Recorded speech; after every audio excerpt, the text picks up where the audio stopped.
Thank you. Cabinet Secretary, Ministry of Energy and Petroleum, Davis Churchill,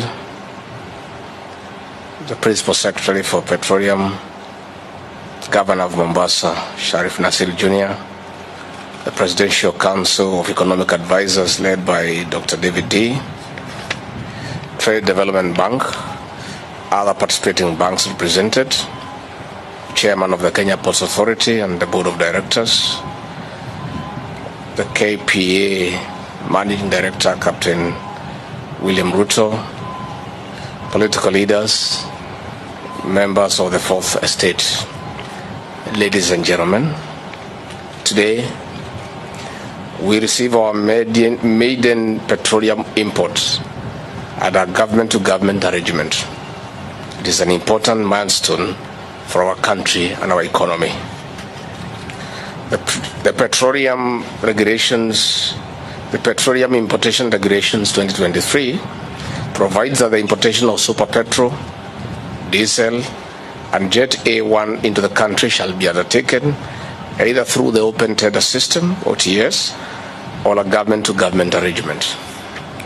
The monthly imports of 3 petroleum products is approximately 740,000 metric tons, of which 60% is for local consumption, while 40% is for transit market.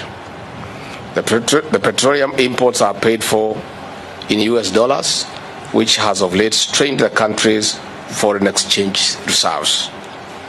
This has caused difficulty in US dollars liquidity, resulting into rapid depreciation of the Kenya shilling. The Kenya shilling USD exchange rate is a critical variable in determination of petroleum pump prices. Any Kenya shilling's depreciation is directly transferred to the consumer, hence increased retail prices.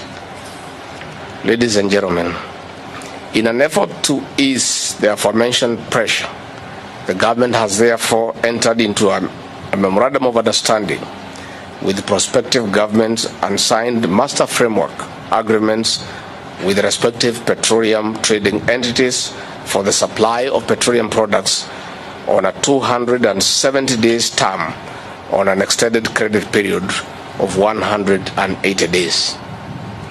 Through this arrangement, the country is set to realize greater macroeconomic benefits, namely accumulation of additional foreign reserves of approximately $3 billion in the next 6 months as demand for foreign exchange cases from the oil sector.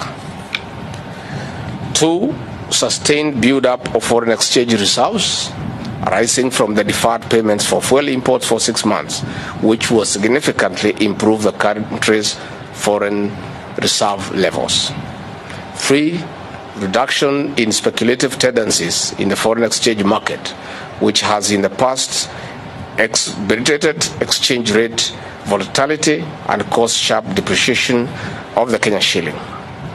I wish to encourage holders of foreign currency deposits to offload or sell to the market as confidence and normalcy returns to the foreign currency market, which is already being witnessed.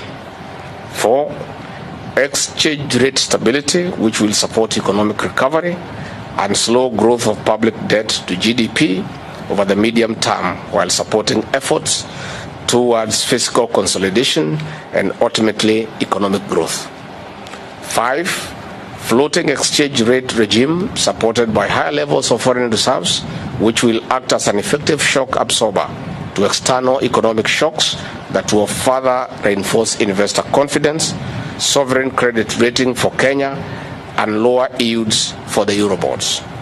Finally, ladies and gentlemen, I wish to assure the country, and indeed the people of Kenya and the region, that adequate measures have been put in place to ensure continued security supply of petroleum products under this new arrangement. I want to thank you. Asanteni sana.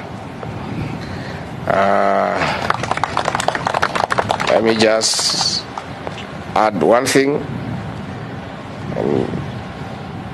ask all those Kenyans, business people, investors, who have been holding US dollars for speculation purposes, please offload your dollars to the market today and tomorrow. It's very honest advice from a truthful man. But with what has happened,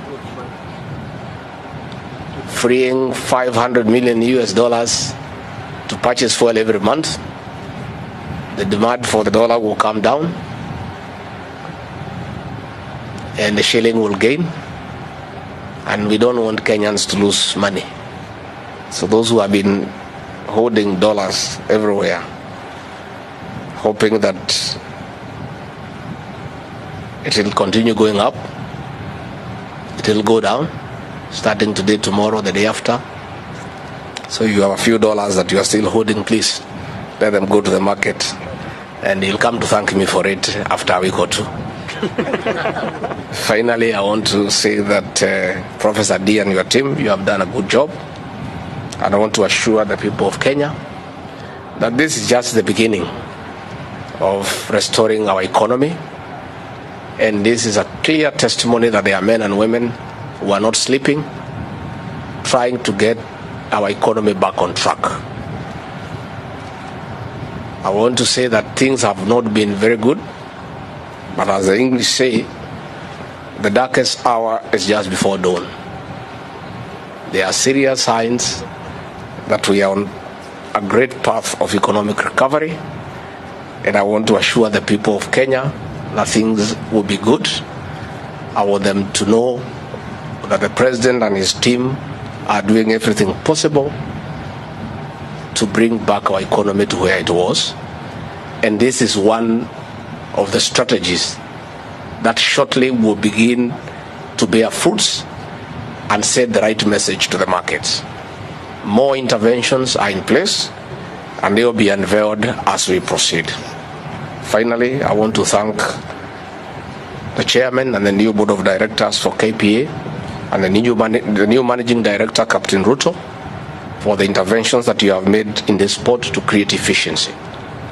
This port was riddled with a lot of inefficiency, and for the short time that the board and the new MD has been in office, we are beginning to see very good signs of efficiency. I was here 3 weeks ago, I'm here today, and the story that I'm getting, the account that is being given by the stakeholders in this port, the workers, the clearing and forwarding agents, the ship operators, everybody is happy that the new board of directors and the new management have put into place the right interventions to create efficiency so that this port can be the destination of choice for anybody who wants to use a port facility to either export or import goods.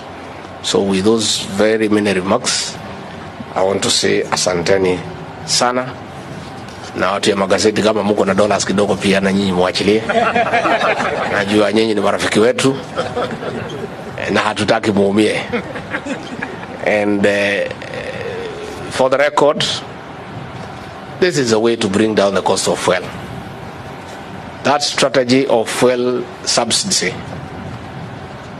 is foolish because it's not sustainable.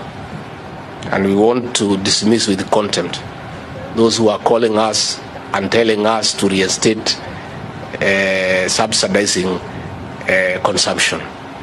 It cannot work.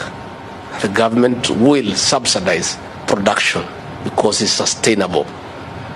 And therefore, we want now to tell those who have been telling us they want to go to the streets so that we bring back the fuel subsidy. It will not happen.